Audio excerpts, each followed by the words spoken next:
नमस्कार साथियों। तो मैं आज फिर से एस्ट्रोलॉजी के आपके सामने हाजिर हूँ एक नया लेक्चर लेकर, जो नीच भंग राज्यों का लास्ट वीडियो होने वाला है। तो आप इसे ध्यान से देखिए और ज्योतिष को आगे बढ़ाइए अपना जितना आपने सीखा है। तो इसलिए शुरू करते हैं।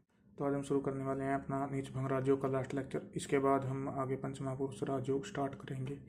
तो यहाँ पर आप देखिए कि अगर नीच राशि वाले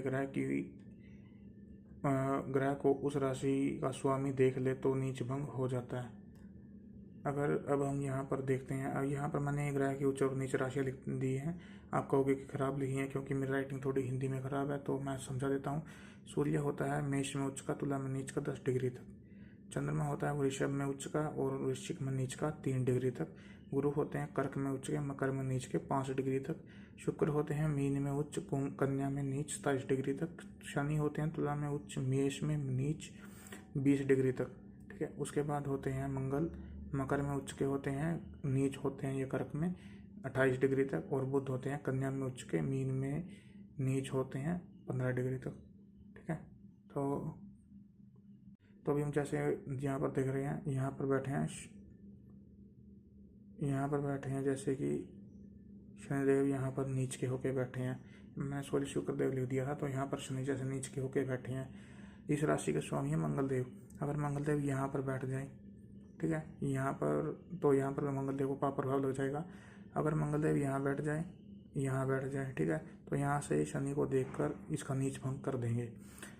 अब अगला एग्जाम्पल हम लेते हैं, जैसे कि यहाँ पर मंगलदेव अपने नीच होकर बैठे हैं और यहाँ पर चंद्रदेव बैठे हैं 10वें हाउस में। ठीक है, 10वीं राशि में मंगलदेव यहाँ पर कर्क राशि में नीच के होकर बैठे हैं। चंद्रदेव जो कि कर्क के स्वामी हैं, ये अपने 7वीं दृष्टि से देखेंगे मंगलदेव को और यहाँ पर इनका नीच भंग कर देंगे।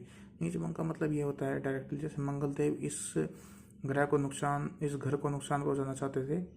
ठीक है। अब चंद्रदेव अपने ही घर को देख रहे हैं, कोई भी बंदा अपने घर को तो बिगाड़ेगा नहीं, तो इसलिए वो यहाँ पर इनको कोई भी दिक्कत होने नहीं देंगे। इस घर को, इस घर से रिलेटेड अच्छे फल ही मंगलदेव से दिलाएंगे। ठीक है। अब जैसे यहाँ पर बुधदेव बैठे हैं और राहु तो खैर यहाँ पर उच्च के होते हैं, मुझसे थोड़ा गलती हो गया। अगर यहाँ पर केतु बैठे हैं, थोड़ा गलती हो गया है क्योंकि ना अभी मैं कहीं दिनों से वीडियो बना रहा हूँ और मेरे खुद में थोड़ा बिजी चल रहा हूँ, इसलिए तो इस गलती के लिए मुझे माफ़ कीजिएगा। यहाँ पर जैसे केतु बैठे हैं, यहाँ पर बुधदेव की राशि है, बुधदेव यहाँ से अपनी 7वीं दृष्टि से देखकर केतु का नीच भंग कर देंगे। ठीक है। राहु और केतु की कोई नीचता की डिग्री नहीं होती, ये कम्प्लीटली ही होते हैं। इनका कोई फिजिकली एग्जिस्टेंस तो है ही नहीं, तो इसलिए इनकी कोई डिग्री नहीं होती ये कहाँ तक उच्च रहेंगे कहाँ तक नीच रहेंगे। इसलिए बुधदेव यहाँ से अपने 7वीं दृष्टि से देखकर केतु का नीच भंग कर देंगे। यहाँ पर हम आते हैं अगले नियम पर। अगर कोई ग्रह जिस राशि में बैठ जाए, उस राशि का स्वामी अगर उच्च का हो जाए, मतलब अपनी उच्च राशि में चला जाए। अब जैसे हम यहाँ पर देखते हैं, ठीक है, अब यहाँ पर शनिदेव जैसे नीच के होकर बैठे हैं, ठीक है, मंगलदेव की राशि में, मतलब मेष राशि में शनि नीच के होकर बैठे हैं।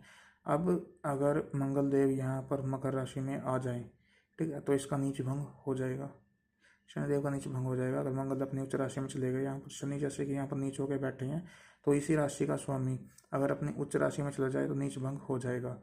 ठीक है। जैसे कि अब हम यहाँ देखते हैं कि अगर मंगलदेव कर्क राशि में नीच के होकर बैठे हैं, ठीक है, ये अभी फिलहाल यहाँ पर गुरु का भूल जाइए।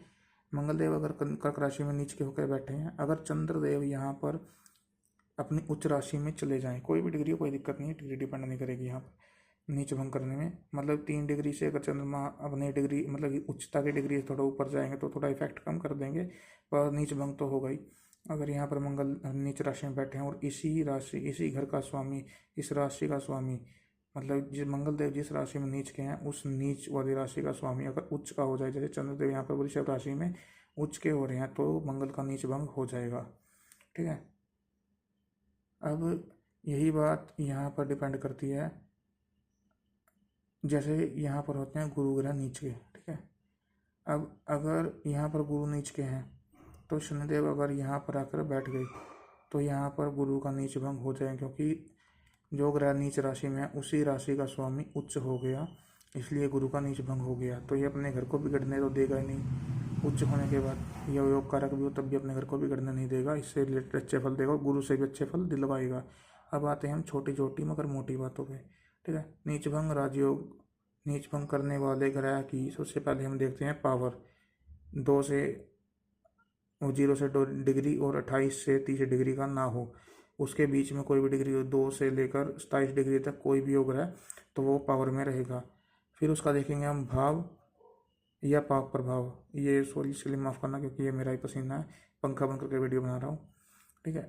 6, 8, 12 में अगर कोई ग्रह होगा या 6, 8, 12 में अगर कोई भी ग्रह होगा या पाप प्रभाव में होगा ग्रह, कोई भी अगर नीच भंग करने वाला ग्रह शनि राहु केतु उसी की मारक दृष्टि से अगर दृष्ट होगा तो वो नीच भंग करके भी कुछ नहीं कर सकेगा।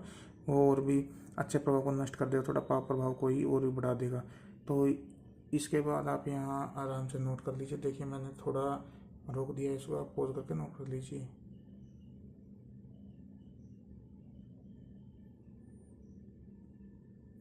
ये अंतिम नियम थे इसके। ठीक है। अब यहाँ से हम आगे शुरू करेंगे राजयोग। मैं आज ये वीडियो पोस्ट कर दूंगा, आप मेरे चैनल को सब्सक्राइब कीजिए। Bye bye. इसके बाद नीच भंग राजयोग को कोई लेक्चर नहीं है।